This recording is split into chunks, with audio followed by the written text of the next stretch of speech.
Owadwene na se mama mo awieye pa. It means awieye no niam papa wo ho. Amen. Aka bosumi mienu pe na afi we ya be na awieye. Me be ha be ka chi obi se bosumi we ya awieye. Ene afi we ya awieye. Eniam papa na mu pa. E wo Yesu dim. Ene ti obi a o tie mi a, o hwe mi a, afi kwa awieye na hu da wo so. Afi kwa awieye na ye wo se abrabo no aba awieye. Ene me be ka chi obi se Awurade se memma mo awieye papa ene ni daso e jese abla fi kwa awieye wo benya ne ma papa e wo abla bomo amen onyame sa kese ne betene wo so if so se memma wo awieye pa ene de ene daso hallelujah amen if ne ko Awurade ma wo awieye pa Awurade ma wo ni daso e wo Yesu dimo ene ye ba ma wo bia na ni daso asa ye be ka kire obi se memma wo ni daso ansa if se awieye no etaye papa ekura chan ya hyase no Awurade se mema mo awieye papa se upese wuti nyame we yase a eye se wusue nyame hu niema nyame ene ne nam no da bia ne da o hihye niema wo awieye no ansakra no ahyase eti ukai Isaiah 46 verse 10 I will say declaring the end from the beginning o ye nyame a wokọ awieye no na kwakọ wie ansa no aba na chi abehya ase ma me kan ye neti ase se e kire se ansa na Awurade bo wo no ne wakosiesie wa wieye ansa no abeye oma obeye mojato abeda wo na yemo eni ti e kire se ne wo befam wo abrabo mu bia no ba kokoro no be surprise nyankopon woni ba de kroti a wo wieye no ansa no obehya ase oh my god and na awieye ne be ye wi ama wo me se awieye e be wieye ama e wo Yesu dimo ma menka ne sa ma me ma wonti ase awieye ne ti se obi a osi edan obi a osi dan a esiri bia no odi kan draw edan no ewo pipa so and we beka se architect a draw dan no and nti ye top plot na ye peti esi dan na enye ye top plot na oba ya ye to foundation no and na kire so e wo krata so no edan ye si awie oh my god edan ye si awie e wo krata so no e wo plan so no ye could design enti say ya bro say ya design e ye dan ti ya design 5 bedroom ya design enti ye design dan ni wie ansa na ya ba field ansa na ye di pickers aye dan abofom enti na kire say edan na ye sie no yenim na wieye enti ye yesi dan no awieye na anye ye surprise yenim sene ye dan no ebeye fire dan afa sana wo nyame nso ansa na wo bedie mojato da wo na yem no na wodiki awie wo da ache oh my god na nyame awie wo da ache na nyame awie ni enema obefemo ne ebesi wo abrabomo de ebewie no Awurade di kan ko wie ansa na wode wa hyase eni ti e kire se ade biara ni wa eto wa eye surprise to God efiri se onyame wo hyase wie ye ansa na wode obe hyase enne me beka kire obi se efiri nekosi 31st December won sa beka ne ma papa bi won sa beka ne ma papa bi e wo Yesu dimo woni bebi de ode wo share afiase no wo wie ansa na ode wo hyase enti de wo hunu na ye esu eye amane eye areho no emfa wonkosi awieye areho beba nwumre but esu beba no pa woni ma de kro Awurade wo wie dada amen na eneme beka safa say the best for the last we say the best for the last hallelujah amen our objective this evening is to understand how God reserved the best for the last and nyema ene ye begina so na yesua ne se ye behunu se de benti na ya na da bia ne da no onyame wo hye ne ma ase a wo tade ne ma papa no kosi awieye no hallelujah enti ahyase no wan we ya wo hunu de nyame ye but awieye no be hunu de nyame ye ena nwumre me ka che mami bi tie me ka che papa bi tie me se wa wieye be ye fe me se wa wieye be ye fa che wa hyase e wo Yesu de mo woni ma de rotia onyame de ne ma papa na si awieye no wo se minima dwen kro a medwen wo ho enye bone enye owuo mema awieye papa afi we anko ye from January but ebra ye ko wie no enyama betene me se nyama betene e wo Yesu di mo mema mo awieye papa. Hallelujah. Awurade da ne da no otasiesie awieye no ema ne ye fe. Enti ebra ye kwen no, understanding how God reserved the best for the last. Yes, a better as say, de bentina, de bianeda, when Yankopon, what tessie a yeno, no de papataco share yeno. Number one, they say, the end is designed to deliver expectation. Jesus. The end is designed to deliver expectation. Expectation, no matter how delay, are programmed to deliver at the end.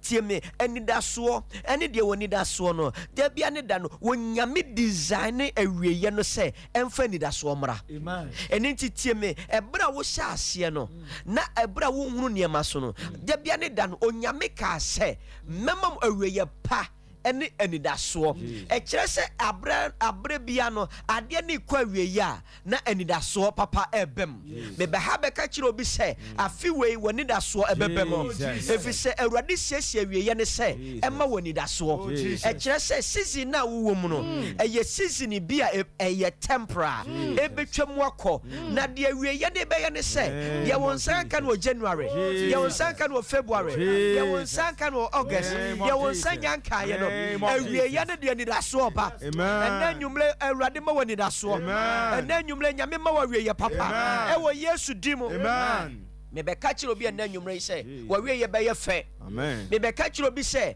e bra fi kwa awieye no afa kwa na ne ma papa ne ba. Me ba choti de me kana se if you so see me mamu awieye pa eni ani da so afi kwa awieye no afa kwa na awieye papa no eba. Amen. Ena nwumle and me nyadwere say e free ne October e ko November e ko 31st December and my papa bi nam kwan so ba me say my papa bi nam kwan so ba e wo Yesu demo. Amen. So we must understand how God reserved the best for the last.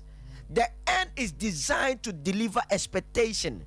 Always keep in mind that the end is designed to deliver expectation, and expectation, no matter how delayed, are programmed to deliver at the end. Hwe awieye no ade na woni da so no emfa woni senia achafa emfa woni senia adile afa senia ebe delay senia beche bia no awieye ne de ni da so beba awieye ne de nsanchira ne beba awieye ne de kasafofro beba awieye ne de tibia fofro beba ena nwumre wo awieye nya fenche wasase e wo Yesu dimo. Me beka kiro bi se mama wa ba mu muda efi se awieye no edeniama pabeba. On say afi kwa wiye a ne say car accident be doso afi kwa wiye a ye say untimely death eba afi kwa wiye a obeti say we ye say we enema ye basa but na nwumre me di asem bi ba ma say onyame calendar mu no Jesus awiye na efeche asase me say awiye na efeche asase onyame calendar mu no wanka say what the shase na awieye no asay abrabo e chese eno na manyame alpha ani omega asase ni awieye nyankopon. Hallelujah.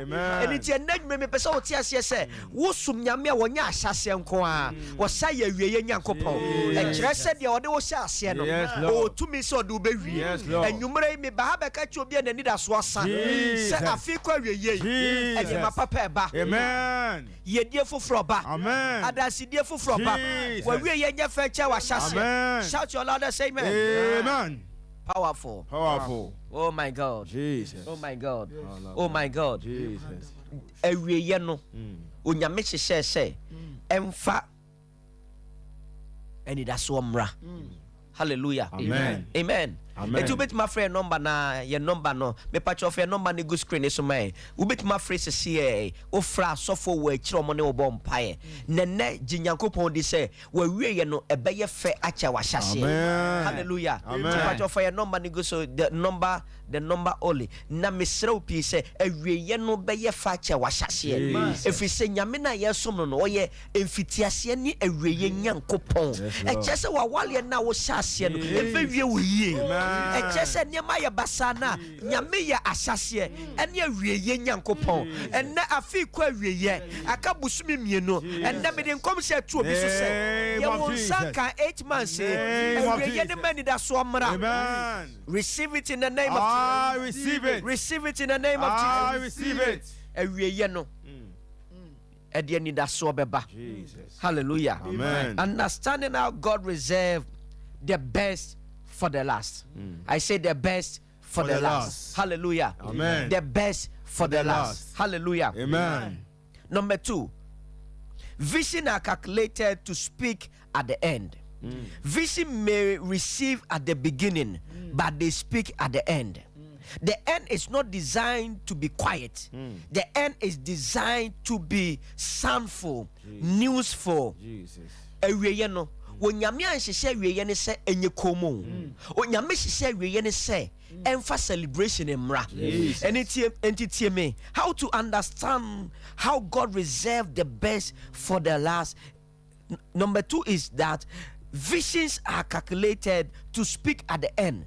Okay, Habakkuk chapter 2 verse 3 now. Or say na eniswade unu no ho na awieye no ebekasa. Jesus.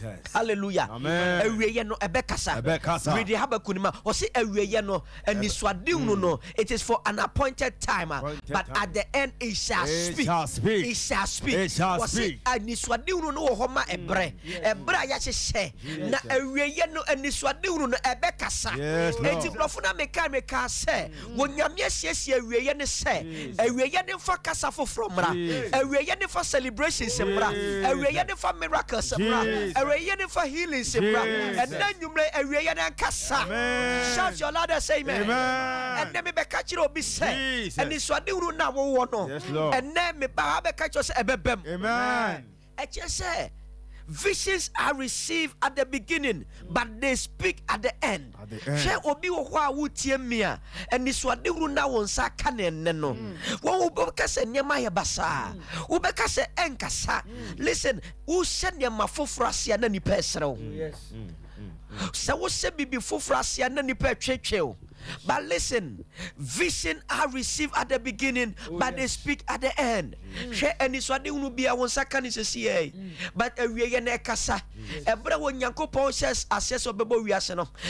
Di kind of boy, a dead to mienu no ye, but equa a dead to soon siano, and no bo nipa, or didn't be serious Japadia Yinasono, and it's a dunu nanga minyano, a reana casaya, and then you blame me Baba Cachubi, man two and this one didn't Vision now when you're a man tonchene, Vision now when you're so beco school, no man tonchene, Vision now when you're so bessuageman man tonchene, Vision now when you're said that you be any Pakasian man tonchene, and then me catch it out, come to what I want to say. That vision at the end, it will speak. It will speak. It will speak. It will speak. It will speak. It will speak. In the name of Jesus. San is what do you know? Amen. Amen. Amen. So I just say enkasaya, it means that keep on pushing. Keep on pushing. Keep on pushing. Set me. Se vision in kasaya. E chese koswana ye. Fi se brebi ba nipa bete wonka. Brebi ba the whole world ya bete wonka. Brebi ba kumase ma bete wonka. Brebi ba wabusham nyame be yiwa pie. Keep on pushing because the vision it will speak at the end. And this one you know. Eye de ye be kasa. Kasa. Me ba ha be ka chiro bi say. And this one no bekasa. Jesus. Hallelujah. Amen. And this one no be a wanya e wa brabom no menton twere. Na nyame asem se. And this one no no wahyehya mamre. Na awiye no. And this one no bekasa. Yes. Hallelujah. Amen. And every vision is for an appointed time. And at the end it shall speak. And there will be shebe, obi tiemia.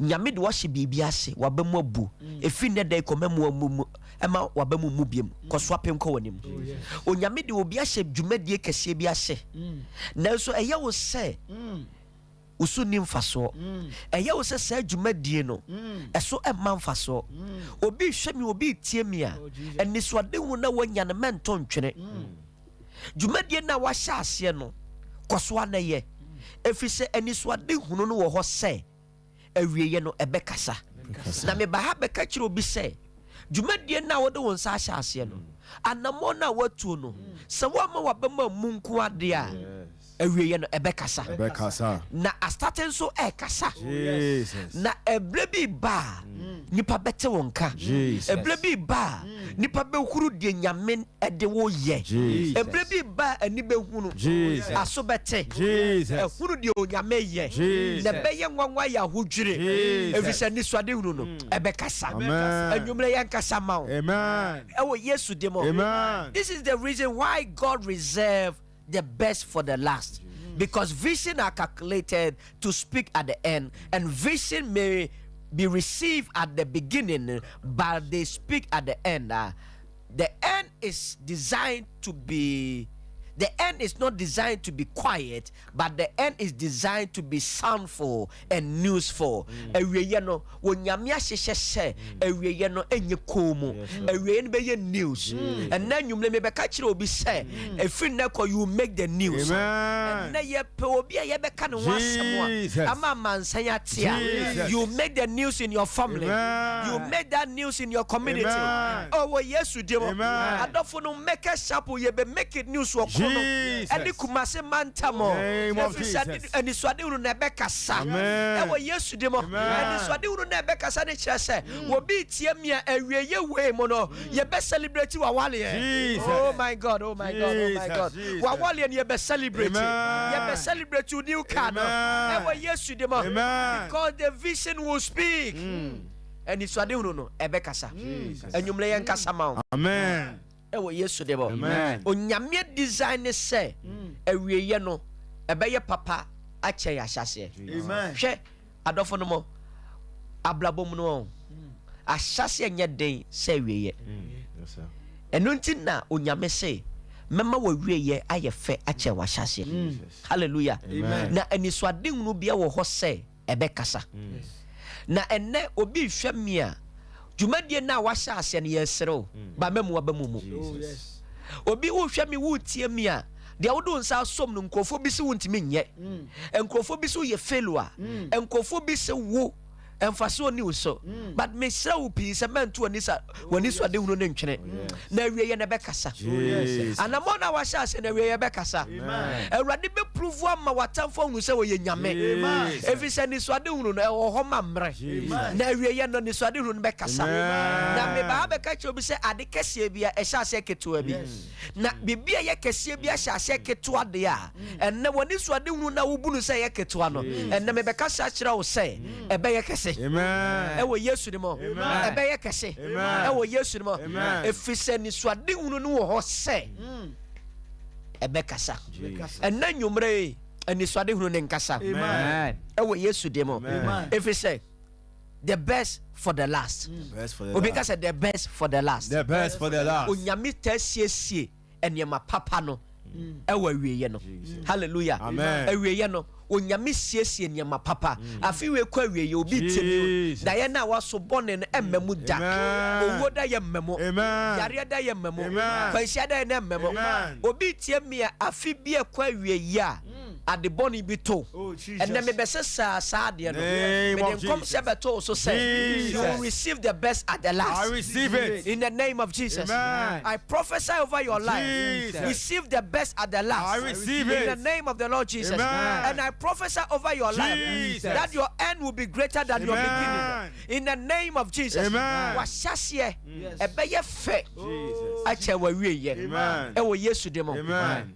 Hallelujah. Amen. Fa number no freye sese wa bra ye ko TV so fa number no freye. Hallelujah. Amen. Chumo TV ne to SOMPA TV sese about 9:30 ye was SOMPA TV so sese sabra Facebook se wo amanono na ote na onya SOMPA TV a bra Facebook oba SOMPA friends Facebook a obenyaye o call Pastor Jerry so Facebook a obenyaye if he say nyame oye niema foforo sese. Hallelujah. Amen. Na mi wo gidie se enenso yebekan mo amu Facebook mo comment no na say ye kan ya cha yebekan fa number ne phrase here 0531177 please can they project the number alone 0531177 028 Call us now. Asofo Wechra, they are ready to pray for you. They are ready to join force with you. Asofo Wechra se sie o maye kradwa omuno obeka bomu na de na ni wodi esie no Yesu de mafiri wa brabo so efi se na ye kasa se ewiye no nya fencha ahyase no eto bi tie mi a efiri afiwe mu nyina wa yale besi enne eto betwa. Amen. Me se enwumle ye to betwa. Obi tie mi a promotion bi na se wonsa ka no ebesi na wonsa ka sa promotion no but enwumre sa promotion wonsa beka. If you say you are going to receive the best at last, wonsa beka papa no ewa wieye. Hallelujah. Obi hwe me obi tie me o TV so a every January February besi enne enema mo ye dia besi nne but enwumre me beka kire o se wa wieye na be ye fa cha wa hyase hwe memfa woni nsi nia every wonsa so memma de every wonsa ma wa ba mu memma wonkugu a wadi no enwura enkire wo se ekira bedi nkugu wonkugu enwura kire se enkunimdie bi wo wanim ekina. And listen enwura wo ho mayen se nne ye behunu die nyame betima ye ne na enanso wo ho mayen se ebenya ni da so se ekina onyame de nsankyerene fufuro bi ba kina. Hallelujah. Enenti ekira ye ni da so mayen se onyame be ye bibi fufuro wo be bibiala wo hwem wo Ghana fa na nyina wo TV so me be ka kira wo se awieye no ebe ye fa kyan ahyase me be ka kira obi se eni so ade hunu no be kasa me be ka kira obi se onyame design se obema awieye no de eni so ade hunu fufuro aba beka chobi se onyame design awieye ne se eni so ade hunu na won ebekasa na efin na da yiko Jesus eni mafofro ahyase enumle me say you will receive the best for the last. I receive it. Me say you will receive the best for the last. I receive it. If we say the onyame be ye ne say abra fi ko na wieye no e ye sa ebre wei and nyame be ye ne mafofro. Me say ene menka ugidie nsi animu say akasi man kura wa fi we mu onyame be ye ho sanctuary. Me say akada krokra na nyame be ye ho sanctuary. If we say Jeremiah chapter 29 verse 11 no onyame si minim adwene kura me dwene wo mo ho enye boni adwene enye owu adwene se mama awieye papa obi ka se awieye papa obi ka se awieye papa o se mama awieye papa ene ani da so e kire se abra fi ko awieye no awurade nkom sha ode ma wo ahwohwe mo TV so ne se obe ma awieye papa efi ne kosi 31st December enye mapamla wa kwem adansi diefo from mra ye diefo from mra receive the best at last. I receive it. Hallelujah. Amen. Oh my God. Nyame ma wa wieye papa. Amen. Papa bi wutie me wo hwe me wo ba mu abu me se abosum wewe mu no call na wo pese won saka no adwuma call no contract ne call no me hye so nkom se abas dadaada na me bom paye se emra wo Yesu ne mo papa bi wo hwe me mama bi wo hwe me wa wale se maye basa wonne wo yire ntama ye basa but awurade se me meka nkira wo se wo siesie kwan foforo o dia sumdie foforo ba efin you are going to receive the best at last. Ewo Yesu demo. Obi wo hwa me. Exams bi wa choro. And then me beka kira wo se exams no. Efri na da yi ko awurade apase. Ewo Yesu demo. Amen. Fa number na wo screen so na friends is here. 05311770228 asofo woso ya no bom paye na nanwumle so ene yenka ye gidie nsi animu se onyame be ye ne mafoforo wo se awieye no ebe ye fe ene nti da bia me ba radio so me se wo chimu TV ne to ya na wo behu ye mpa hunu se nyame na ma wo chimu TV na to ya na anwumre onyame be sra wo tibia nimu wo tibia na wadwe ye wo se enidaso asa no onyame be sra wo mu ene nti na me kache obi aya wo tie wo radio so na wo ahwe wo TV so no se wo gidie a wo de beta asem ya chi ebi ni se ye bompa ya wo ne ye be bompa ye ebi ni se ye ka amen ya so be ka amen ebi ni se wo begi nyame asem na to mu se ene nyame difo ya metwe no TV so o nyame suma ne se o me kan che me se ene mapankwa na di manimo ene mapankwa na eba wo gidie ba ko betimi sade aye ne se wo be fa sa number kro ye no aka se onyame difo mi so ma folie me mini wo ka ye gidie sia ni mu aka se enyumle me nsa beka ne ma papa ne ma beti se awieye no onyame ma ne ye fa kyanya hyase ma beti se awieye no onyame siesie awieye ne se emfa ni da so mra enti enne obi a wo hwe me wo ne me ya adwene a awieye no ne me be ye fe enne nti na betimi afa number kro ya wo si meso me 50 cities meso me 100 cities me kire se awurade abraka busumi mienu no mama wieye enye fe obi nka se me ne Jeremiah chapter 29 verse 11 ka bomu se awurade se woni madwen kwa odwe wo me ho enye bone adwene na enye owu adwene so be mama wieye padea ka se me gina Jeremiah 29 yeso na mabo afore yi se mama wieye nya wieye papa ewo Yesu dimo hallelujah understanding how God reserved the best for the last. Point 3, God does not release the best in a hurry. He released the best gradually, eventually. Hallelujah. Amen. Tieme, diese uhunu ni se debia ni da wonyame opeso ye bibia wata eto ne boase.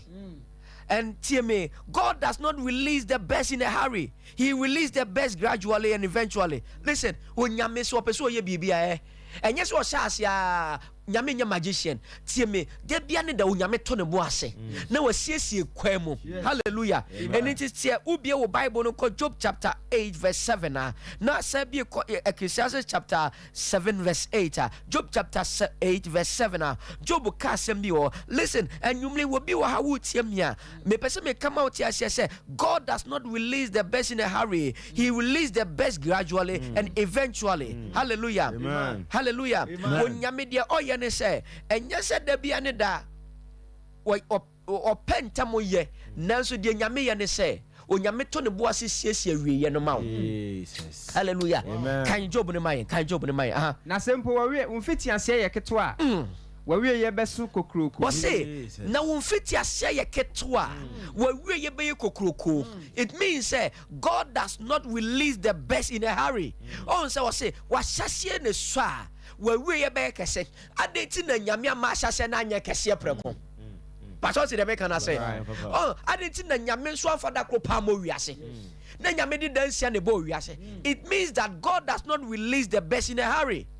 He released the best gradually and eventually. Listen, obi tie me a de onyame be ye ne say wose wa hyase ne so a wawe ye be ye kese mame mo na ti ase se January ne so ma wa se February ne so ma wa se August so ma wa erade se me meka nchi obi se October November e be ye kese October November e de century ne beba e wo Yesu di mo wa hyase ne so a wawe ye be ye kese. Ecclesiastes chapter 8 verse 9 verse 8 7 verse 8 powerful and it's the wedding at Cana now.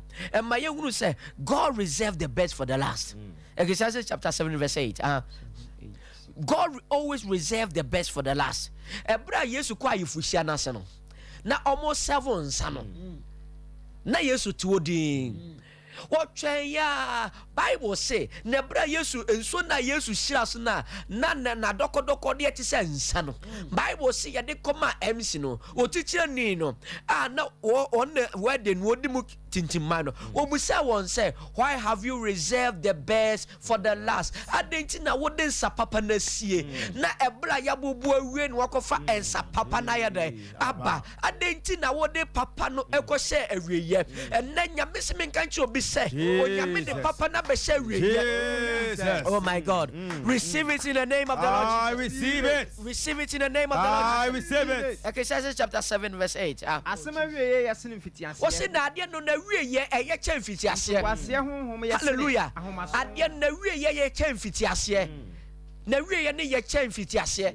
Bra ye fro ne koso no na sase ne de na bibia ekoboko but ekwa wiye na nanka nwase ba no. And the brother say wedding ye asase ne ye basa mema wiye na ye fe Bible say ensa na Jesus hira so o Cana ayefu hia na se no Bible say o say adenti na wo de papa na sie adenti na de papa na sie da bia ne da onyame ehye bibia ase a o eya wo ta siesie wonim de wo wonim etaye papa che de wo saka ma me hye nkom to obi so say de wo nsa beka no ebe kese a che enwura de e wo Yesu de mo ma me hye nkom to obi abrabo so say de wo nsa beka no ebe ye fracture de atwamo e wo Yesu de mo because God always reserve the best for the last. Amen. Thank you, Jesus. Hallelujah. Amen. Friend number is 053 1177028 Ghana fa na nyina asofo wo akire ye de ye ba ha ne set the ball rolling asofo wo akire ye bom pai karobo shadaba e breaking nyama bia free wa brabo so enne me declare se wo wie ye nya papa e wo Yesu di mo me declare wo Yesu di mo se ye wa fa mu January abesi ye ne enya papa no enani wo Yesu di mo me se enani wo Yesu ye gira Jeremia ngoma ne so 29 verse 11 say Ewurade ma wa wiye papa afi kwa wiye Ewurade ma wa yaresa Ewurade mi adwuma ma wo Ewurade mi bia pure mu ato receive the best at the last. I receive in the name of Jesus. Amen. Ewurade ma wa wiye papa Amen. Ewo Yesu de mo eni tie na mi be declare say Ewurade ema woni da so mlamu. Amen.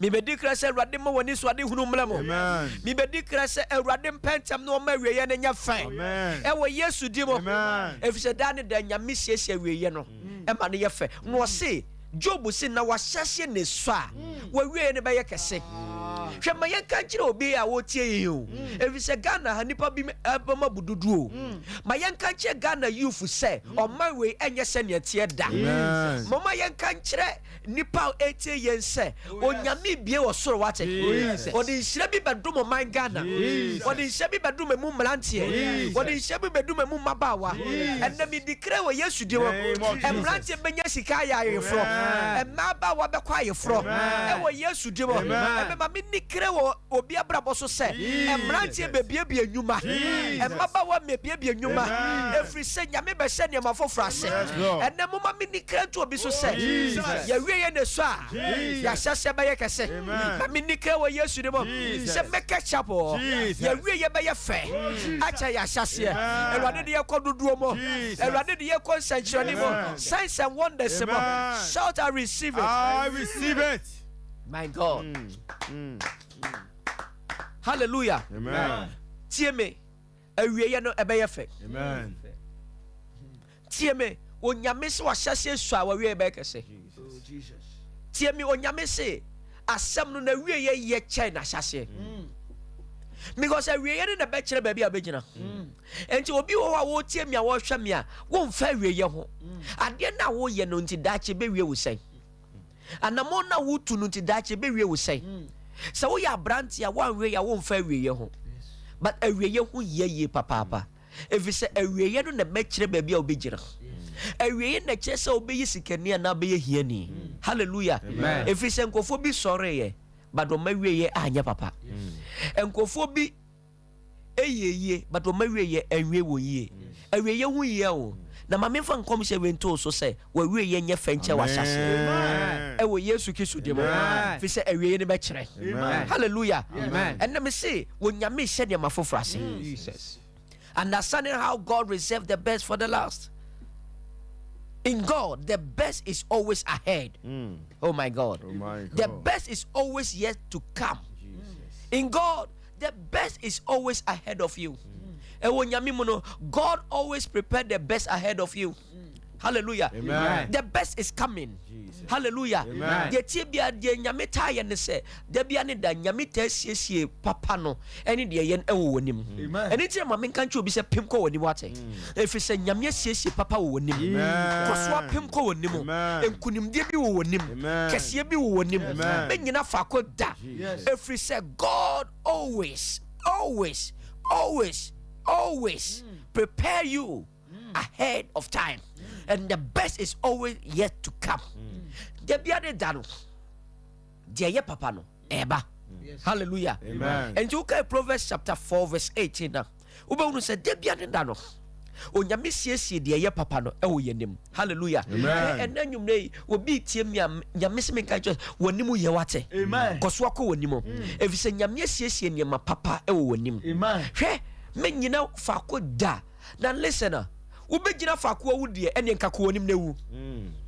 Efi se sa okay second Kings chapter 7 na. And so na beka obedu chapter 7 verse 1 na Bible say na kwatafo nan bi to gate Samaria gate na no. Bible say come e ba ye no. Bible say na obi timi kum ne ba ewe. But listen, e come ba Samaria ma e broso.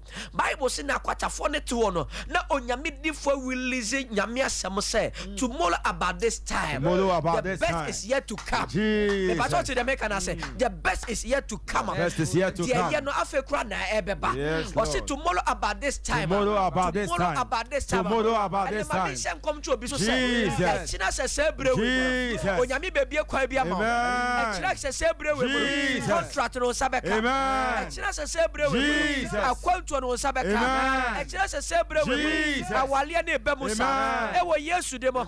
Shout, I receive it. I receive it. Hallelujah. Amen. Tomorrow about this time, don't forget. Point 4 says that God always prepare the best ahead of you. In God, the best is always ahead of us. So person ni nyame nam na huru nyame ya e ti asese da bia da wo nyame mu no nyame siesie nyama pa no wo yanim won siesie wo yachi o eni nti na bra nyame fa Israel fo ni free Misrim no wasan fo man ko Misrim bi mu if is da bia no nyame siesie nyama pa no wo anim enti odi fo ne se e kire se adwade be buso but listen akwatafo de se yetena ha ye den yetena ha ye bewu ye ko ya tamfo camp no mu kuya ya all die be die. All die be die. If it's a day, they say, Yatna Hache, Adia Chia Yebu, and Yadintina young Koyanim. If we say, when Yamina ya somno, there be a was yes in your power bra will call him. And you may tell me, on your miss yes in your pebi our bra at Yabeche. Now at the ched in your mafo froba. Obi don't throw the towel. Men papa says, see yo, a quatafone 9 say, Yatna, we will go forward. We will go forward. Hallelujah. Amen. And the doctor say, we are coming. We are coming. Hallelujah. Amen. And because God always reserve the best ahead of us. Akwatafo si etena ebewu ene ebeko ene mo bi ni menya adwene se utina fi adwuma no aside dada kwa adwuma no efi se ekira profufuro bebie ama adwuma no. Listen, so what fa kwa what wade so. In God, the best is always ahead of you. Ewo nyame mu no de bia ne da no dodo wo woni mu. Abrante bi kosua adwuma no ababa wo bi kosua adwuma no efise da bia no kese ne wo woni mo mentena se da efise wasase ne nkyere wo wieye hwe ebi masua adwuma enne awurade adomo mo wo UK ebi masua adwuma awurade adomo enne ebi mo abia adwuma me ba ha be ka kire obi say the best is always ahead of you ema wa be mumu efise nyame na wo som no da bia ne da osiesie nyama pa wo abra wotu anamo akwatafo ni kodru wonatamfo camp no Bible say onyame ma wo mote wonatamfo te ami kese a eba eti atamfo te no se kai Israel for ni bow wo mu dwane ye akwatafo ni koe no the best was ahead of them. Hallelujah. Hallelujah. Power. The best was ahead of them. Na de ye no na wo benim enkofo didi ya fasika yi bia ba afedo bo huru ba bia munya biebo adom se da bi say yes samfo so wo ya ye be higher mind if say onyame difo bi so de nsem bia to ho te say de na me releasing come say to obi so say oh the best is ahead of you. Receive it in the name of Jesus. I receive it. God, the best is always ahead of you. The best is yet to come.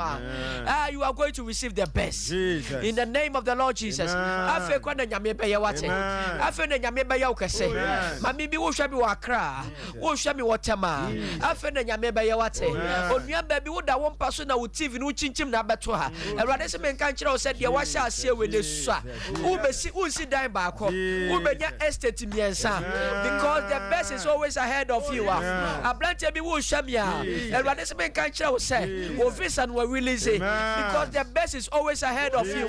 Receive it in the name of Jesus. Receive it.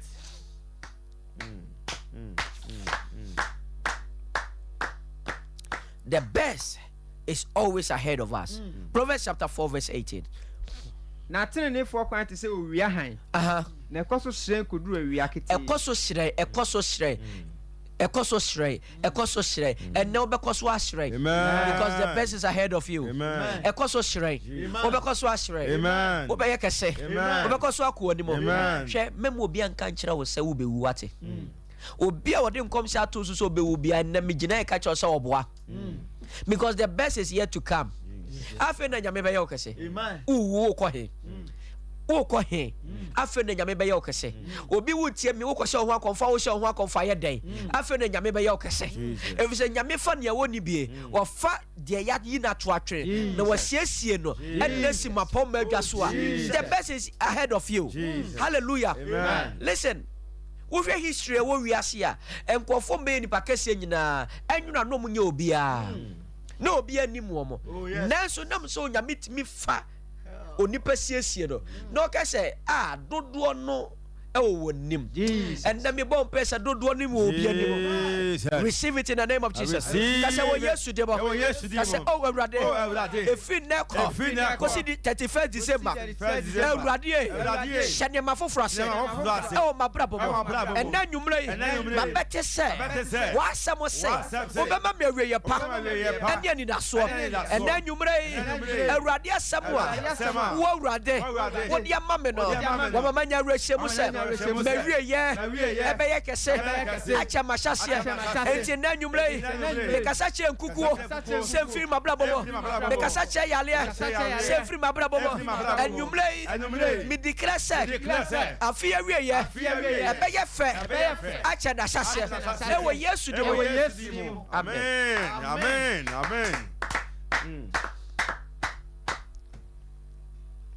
The best is yet to come. The best is yet to come. Hallelujah. Amen. Afekra ne yesa beka de so no. Afekra na kese ne ba. Jesus. Hallelujah. Amen. Me see afe na promotion ne ba. Jesus. Me ma me a wotie me already so. Afekra na nyame be left o ma. The best is yet to come. The best is yet to come. Muni ma de kra obonefo no ye de bi obonefo no hunhunra ye se eche na obese yen. Ana yakonya nkrofo abonsam abo won pa. De bi omo ka kire yen se ya pagya nyame be me ahwe fom. Hwe nyame mpagya onipa mle na se. O nyame pagya wa odo ko wonim. Eni tina Proverbs say o trini ni akwan be hyere na be koso aye den ahye. Me pa choti dem hega na se. Eche se wo tie me wo be koso aye kese. Wo be koso ahyere. Wo be koso aye kese. Because the best is ahead of you. The best is ahead of you. Best is ahead of Never give up. Because the best is ahead of you. My daughter, never give up. Brother, never give up. Never give the up. best is ahead of you. God is about to do something new in your life. God is about to open every closed doors in your life. The best is ahead of you. You are going to receive good things because the best is ahead of you. You are going to receive good news because the best is ahead of you. God is about to open that closed doors. God is about to elevate you because the best is ahead of you. Keep up moving, keep up fighting because the best is yet to come. Don't throw the towel now in the name of Jesus. In the name of Jesus, because the best is ahead of us. Amen.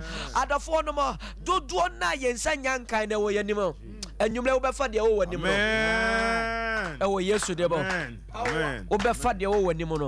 Because the best is ahead of us. The best is ahead. Hallelujah. Amen. The best is ahead of us. The best and is then ahead of us. and then mean to me, mean to me more points in now. The last point. Next week, you befa near South Waso. Hallelujah. And then and you can my room finish. How God, understanding how God reserved the best for the last. You know, say the end is designed to deliver expectation. Visions are calculated to speak at the end. You know, say God does not release the best in a hurry. He releases the best gradually and eventually. Number 4, we have learned that in God, the best is always ahead of us and the best is yet to come. Point 5 is that God is the manufacturer of surprises. He is specialist in taking the enemy by surprises. Jesus. Hallelujah. Amen. God is the manufacturer of surprises. He is a specialist in taking the enemy by surprise.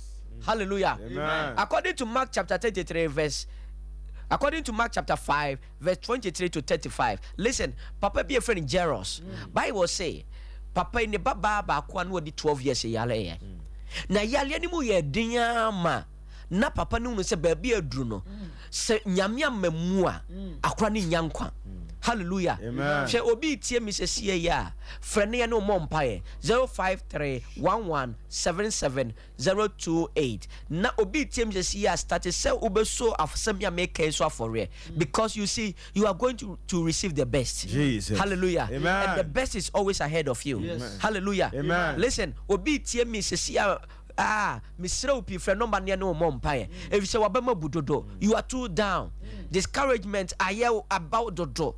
And then me catch you say abemboni too much. And some would do a shooting in but and then me perhaps catch you say God is the manufacturer of surprises. When yame one of the your surprise in you pa. Adeba ko nyame ye. Na nyame specialist won say or a specialist say or best surprise enemy no by surprise. And onyame surprise what time for. Missing Yamin surprise what time for. Yesu Christo demo. And this man called Jairus, Bible say brand baba na yare no. Bible say yare ni kodum pempen so bia. Or say or by Yesu nchen say owura misra upe me baba yare boa ne kwasa yare.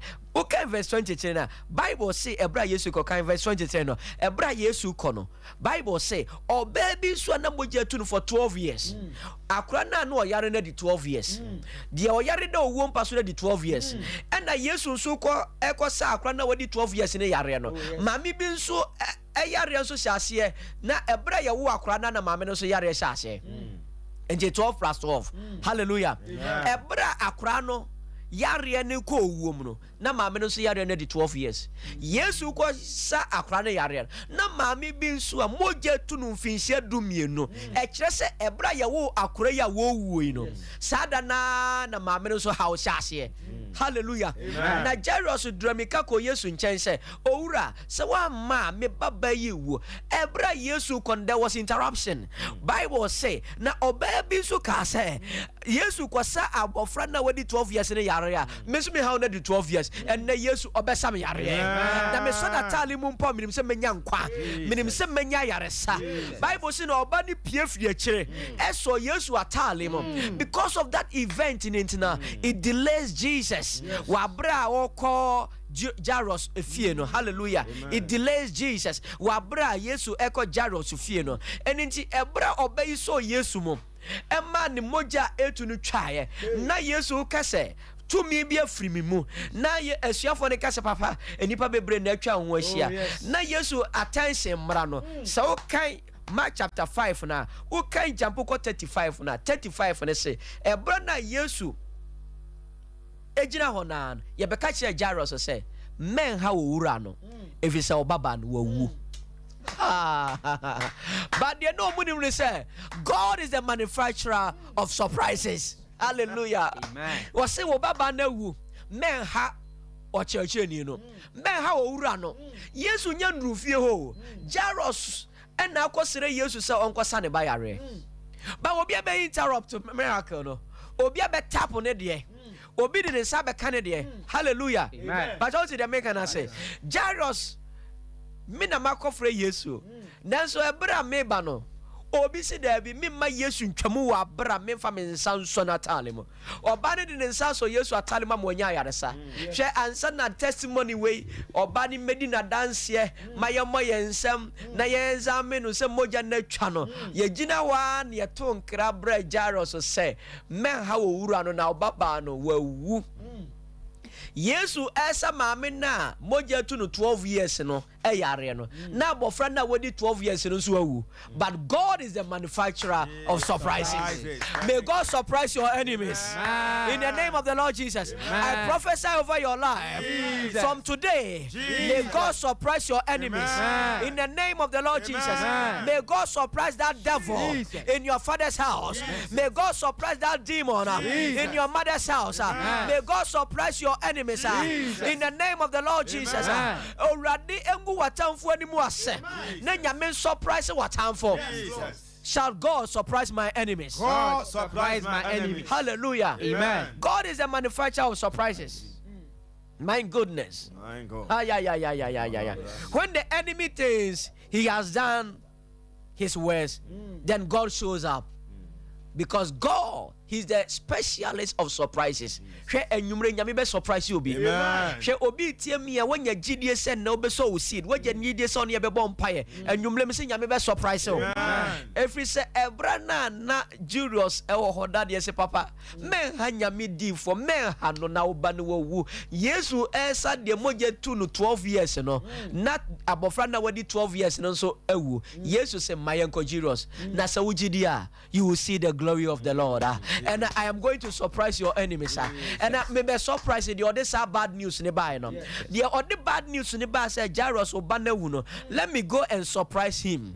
If he said me nyamia me surprise or bonefono. She obi o ha wutie me wadwuma wu. Wabla boy basa. But from today, may God surprise you in the name of the Lord Jesus. May God surprise your enemies in the name of Jesus. Ebra Yesu koduru hono na abofra na wu. Na Yesu wura hono. Jairus na onim se ne ba na wu yato nkra se me pa cho. Ma yenkoto funu daka because they say abofra no wa free mawie. Men ha wura no. Wonim se to bi wa wo bom paya. Obi timi ka se ja wo paya bo na nka nyame ba yankwaye da ba da. May God surprise your enemies. Wonim se to bi wa wo bo afore na nkofo bi ka se wo bo afore de na onya. May God surprise your enemies. E to bi a wo tua untutu so dodo na obi ka se wo tua untutu so dodo. De na nsaka en na nyame ngu watamfo ni mu ase. Nyame surprise watamfo.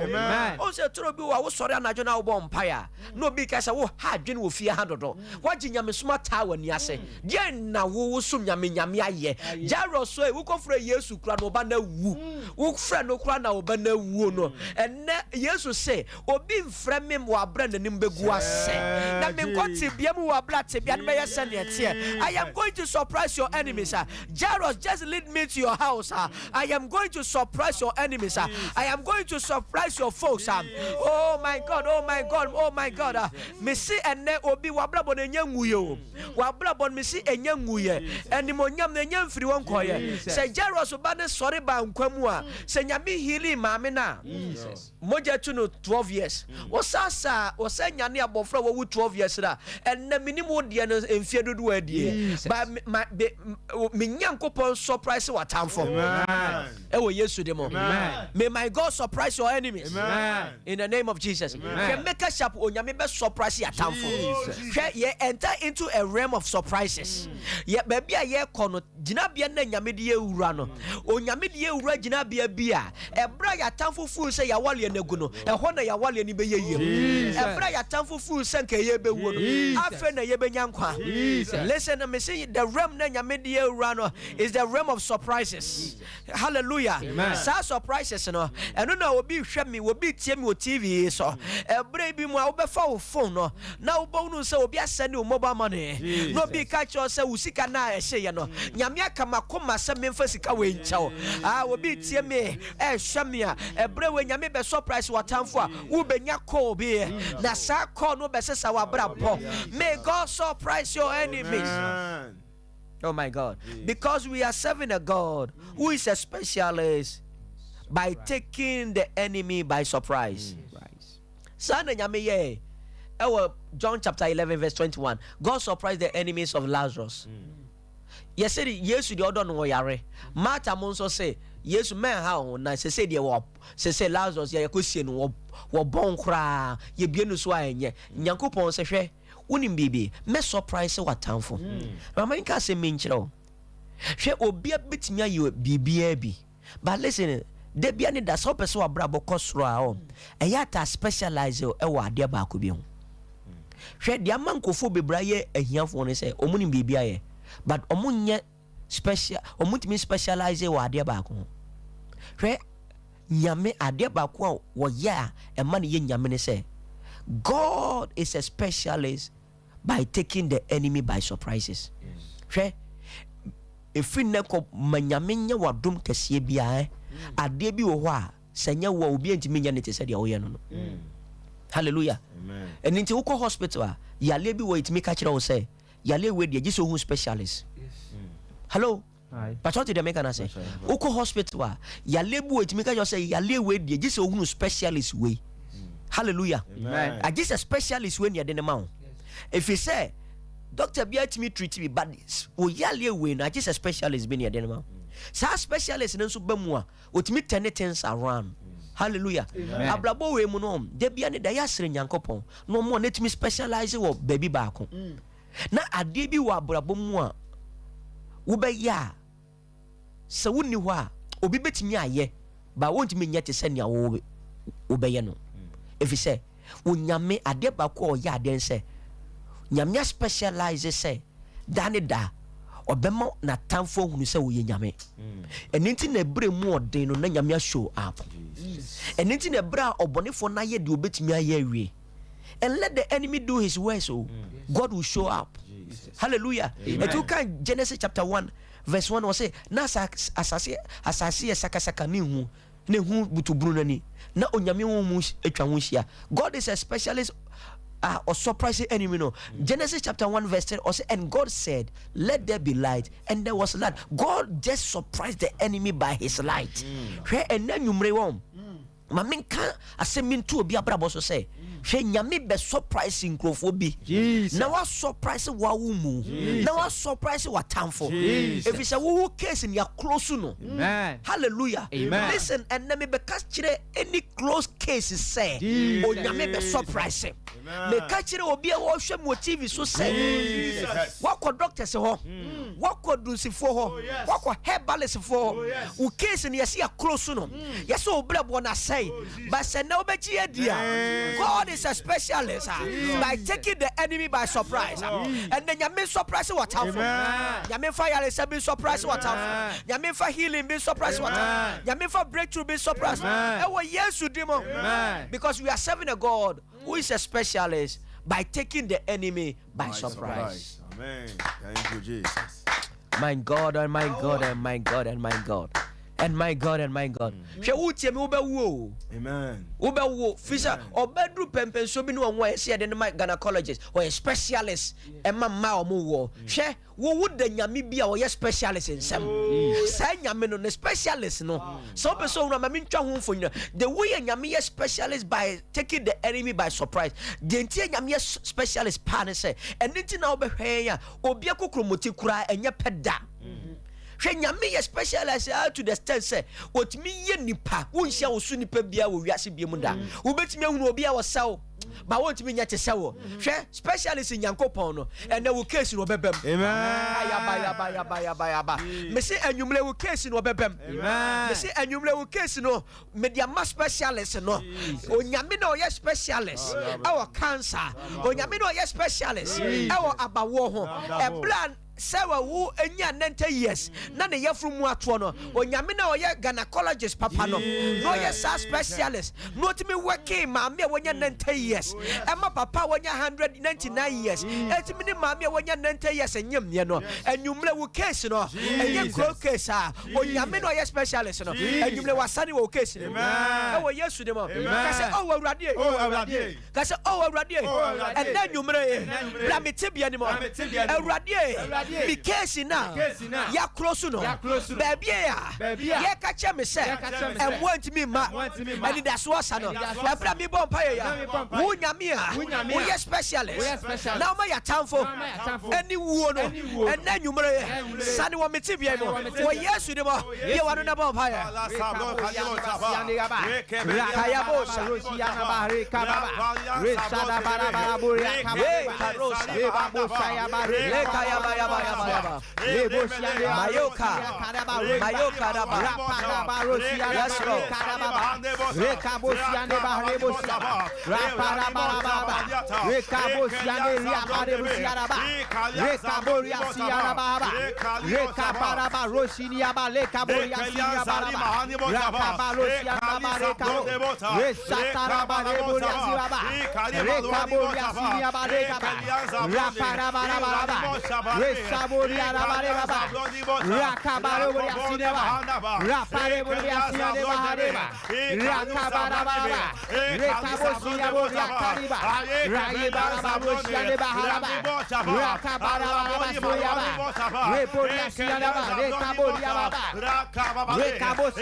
In the name of Jesus.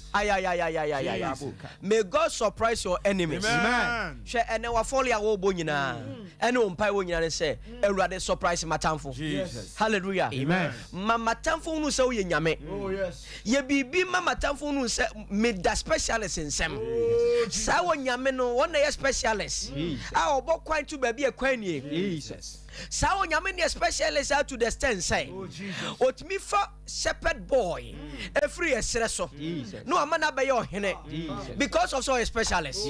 Where is specialist in quantity me here? And me see cases be or why you refer to a specialist.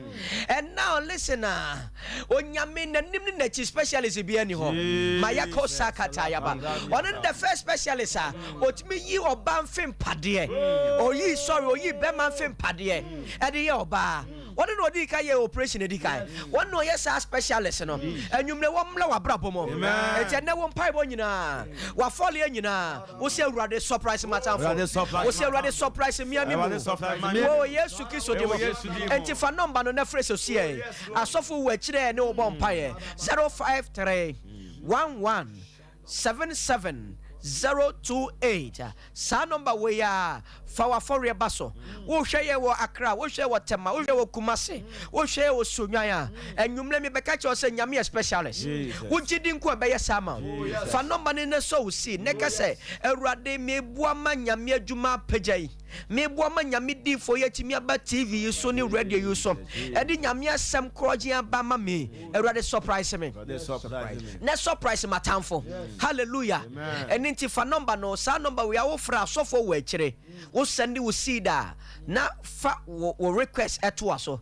Ka se adifo mommo mpaye ma me na nyame surprise me e wo makwantu mo e wo maware mo e wo madwuma mo fa number 03 11 77 028 03 11 77 028 053 11 77 028 053 11 77 028 053 11 7028 Fre the D4 we chere no be bon paye Fre na eso seed ne kase maso mi seed mumfa nyina so nkase Awurade surprise ye bon paye enche bia beba phone line ne so ye krado na ye beba phone line ne so enti ye bompaye kase wo Yesu demo kase wo Jesus demo ene enyumre wo nyame a wo ye specialist me de mabrabo to nsem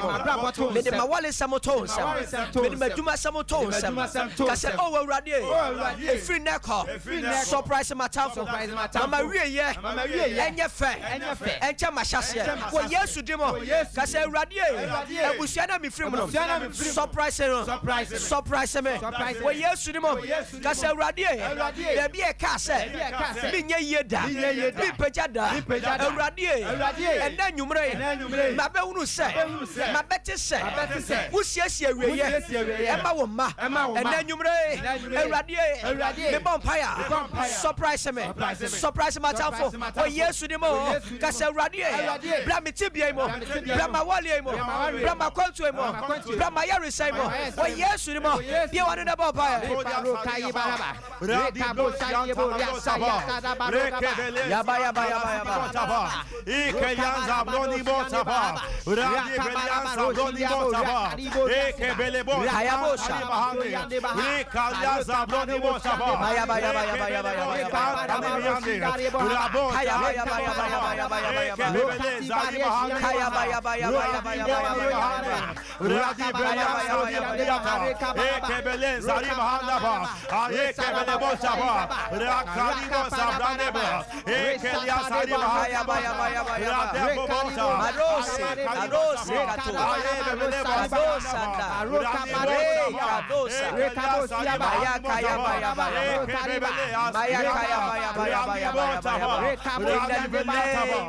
Jesus. Hayakosa dadaba. Kase wo Yesu demo.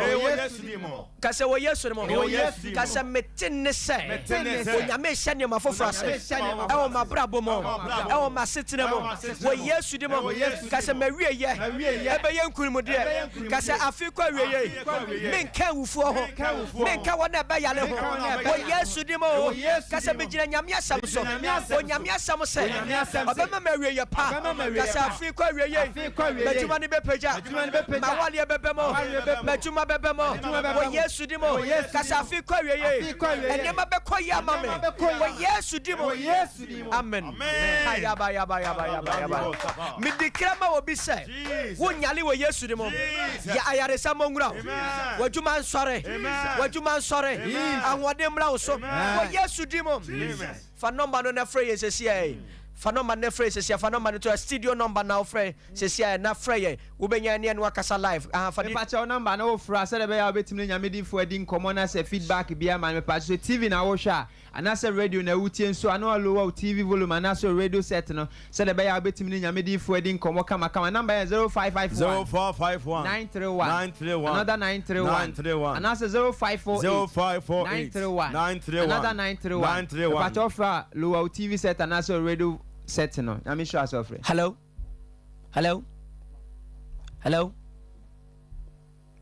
Beautiful. Hello.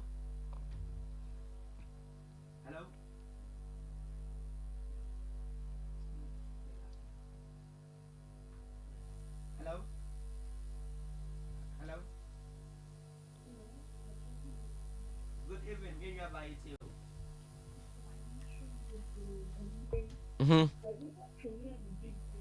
Wow. Amen. Yo, but on udini baby akase free. Amen. Awurade nyame surprise o. Nyame surprise watamfo. And they declare to so. Awurade nsakase ne pagya nipa na nto so. Wo Yesu demo. Amen. Good. Hello. Yo, listen, brother, number so can number 0551 931 another 931 0548 931 another 931. Hello. Me ya be man pacho din baby out here free. Ama pacho pe me Richard kasa free kuma. Wow, yeti o. Pacho me pese mo bua mo pa bo like me kola bri mo ma let's go for California dia. Pacho isi ame ni no. Pese me sire bo ne pacho. Me kosa ti dia ni me na area na wo sresre ayare for. Na sresre me no boy bi like ema we crack him, crack at him. Men now one was at me, like now, I can say, when area on the side, like, without one, wow. Wow. Pacho fansa ni fa tu tri so me bon pa ye tene me nsa wo so ano boni bi e dome wo sa wo be ye yarefo wo Yesu me yifiri so sa wa ye mfunso bi mpo a onyame nkai wo nyame hu mobo efi ne ko me declare wo nyini wo nya yarefo wo ngu ntemo me twam wo Yesu di mo amen esu ye beautiful hello Pacho you about dini baby out here free Mami ya tio.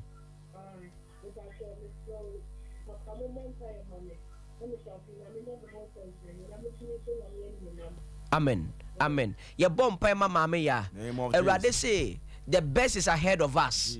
Mami ya erade ma onia ma papa. E wo Yesu di mo. Afi we nyame ma woni adanse bia woni bi da. Wo Yesu di mo. Amen. Esi ye. Hello. Hello.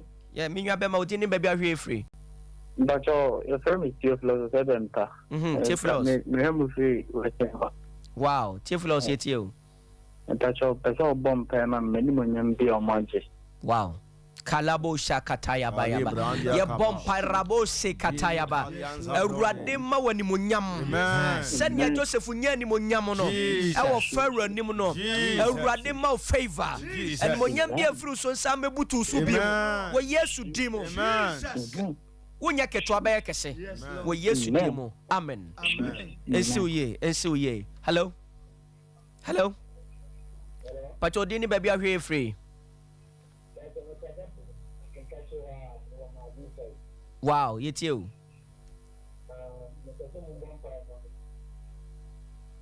efadel Eradi nyame yesrem paibo ma obey Jesus bi kwan ma no peja na brabo owo ni yare re empare Yesu dem amen hello but o dini baby o tie free no hwe free hello ba je from you with that free takwa yeti o yenwa be ma so the yare like yare when na yo ya I said, I'm forward to my mom when I did that. So I'm not to say, Fansato TV ne so a radio Fansato so ye bom pae e radio so soma wasema kadobo shada badaba e ko sayare and now me unu say you are a specialist and na radio oni e yaresafo e feel it in you ko kan mo reso me to me yare hini wo Yesu dimo ayaresanya odia wo Jesus dimo next week monitor ye ebrese ya be free ye dia dance ye fi se mawu sa ho de foforo ba wura mo amen hello minya udini ba bia wo hwe ye free sunya empacho ha kaya bo shada bayaba kadabo se katada badabadaba we mande kada we command the demon of diabetes to come out from your body now in the name of the Lord Jesus. May the healing power of God penetrate into your body and I decree and I declare from the crown of your head to the soles of your feet be healed in the name of Jesus. Be made whole in the name of Jesus. Amen. Hello but otie within baby out here free. But I said, Richard, that's a Achimoda Richard yet you. But the thing I mean is general my brother. Ye bom pa ma ohima awurade a wo yensan kyerene na obie kwan to esreso enne onyame nya ho sankyerene efiri nne me de ato abrabo se wa no pa ba yensan kyerene wa wi aba yensan kyerene wa nwumle ba yensan kyerene wo Yesu di mo amen powerful hello Pacho yeti o didn't baby o hear you free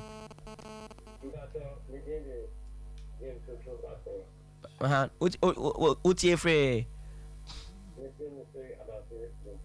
wow James yeti o odro yeti o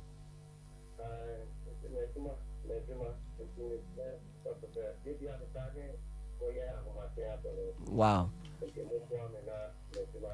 and na ye bom pa ma wo dro awurade nyame mpagya wadwuma and na ye sere awurade a obọ kwan to baabi akwani awurade se mehyira mo nsa no adwuma so awurade hyira wo nsa no adwuma so wadwuma ne mpagya wadwuma ne nya kese ensabon ye yifiri so yesu dimo amen.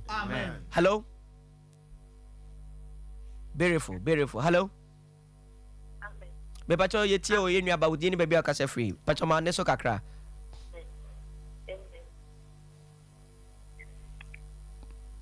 Hello, beautiful yemre no hello mami ajeso ye tie o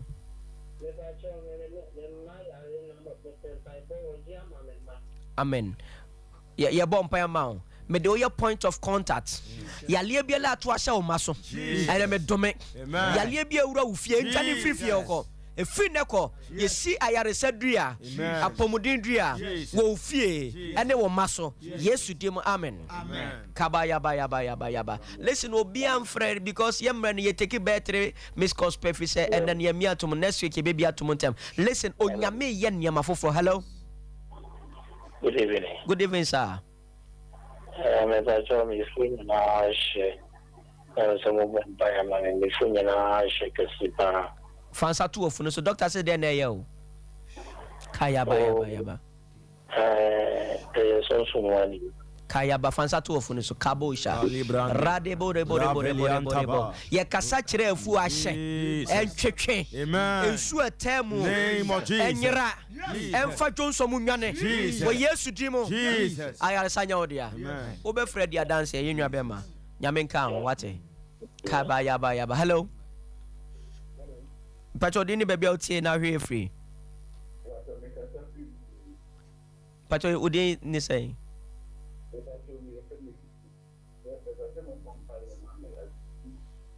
kusi kaya ba ye bia kusi adwuma proma ye bia adwuma proma wo yesu dimo amen ye for last call ni family last two calls. Hello pacho ha udi good evening mama pacho ye femi me ru fo me ka se free alusia kruwa pacho maso Mary found sato aso kaya baya kadabadaba ye dome aso yare ye bom pa ye se nyame yesu moja ntwim fam dia wura asumye bia empie ayare sanya odia wo yesu demo amen. Mary obe fred ya dance wate papa na mi sira baba me pacho fe last call pacho ubetimi afre ye nyam free. Hello, good evening sir. Udeni baby outie free akosomo yetie o ajuma kaya ba erwade nyame eprum bi mu ato ama papa yi yesu di memu miema no abonsamfo bi ele pese ka ne hyefom se na adwuma se na brabo ye dome won wo yesu di mu amen. You see ye wate yo ye fe last call near the abewe ye fe last call. Hello pacho odi ni baby awe free pacho fe mama kasa free Accra. Wow, Accra me jam pa bob adi ya ba 2000 say ya to mo yare amame me jam pa bob mama me nsuro wate wo nyale na nyale china sunsumun so do beto yale ama obi e bona dan ne kono so and na make say ya sa de me twam afiri so wo yesu dimo amen.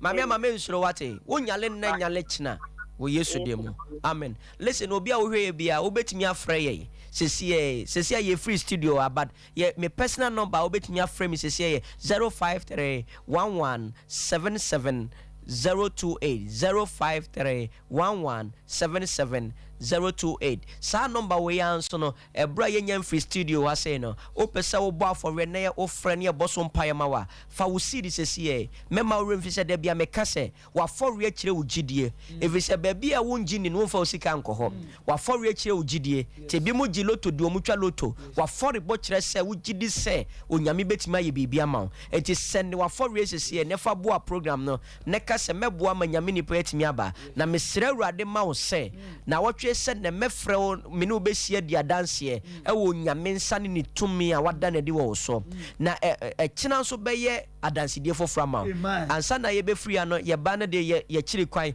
kina ya so we kese ye first and second service obeto ne bo ase e de ama na bomode ne frɛ min free studio ha ye wo fun ekuta ye want me nka bi ma betima frɛ personal number no fa wa for bo send so ma mo hwɛ ye wo akra ma mo hwɛ wo tema fa for bo send so be ye nhira esi uye amen Papetifo na hwefo da wase nyame shopi e pacho nyame ya adoma ochina super mega service ye 2 services nyame ya adoma ochina anopa 8 ebebo 10 ne yapon first service second service 10 to 12 ne yapon e pacho ba bibia free ba bia onya duru kronoma o say o ko asioja ana say asiye U10 so wa praga ho taxi se buo o de afru bi na ka che driver na say praga rider ne say o ko asioja na say asiye me pacho obi ado beba o ko na ka che driver na say rider ne say ubesi ewo asiye ba bia makers chapel billboard kese ni si no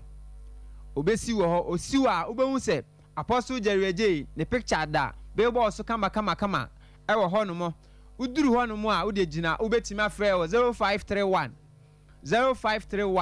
177 028 0531 177 028 Pacha frɛ ofra ba bibia e obi ba be fa ne de wa ba asɔre fie anansa wo mpɛ sɛ obe frɛ nso a from ba bia billboard ni si na to asɔre fie no just 3 minutes walk ode ebusa abofra kra obekiro asafo no the makers chapel ya ni bi question school ene dia ni muhwe me pacho nante ne bo anan ne bra na de na uhu wa hai anase de uhu ni tv so na de uti we ye mu nketo a eto de bia esa oni nyame difo di ahyiamu esa oni nyame difo edi ahyiamu physical na odan no ma bia di kirewo na se nyame ya adom na se wo ba eda kina nso a wo beti nyame asem a ede nyame asem a yemfra mu empire wo bebo empire ankasa na edi sem de nyankopon ebenam ne difo so adan de hinta di akirewo nti mesrew emfa bibia nyi ho an nyame ya adom eda kina tuana mo se wo beba the makers chapel international Jesus now ni abebo masom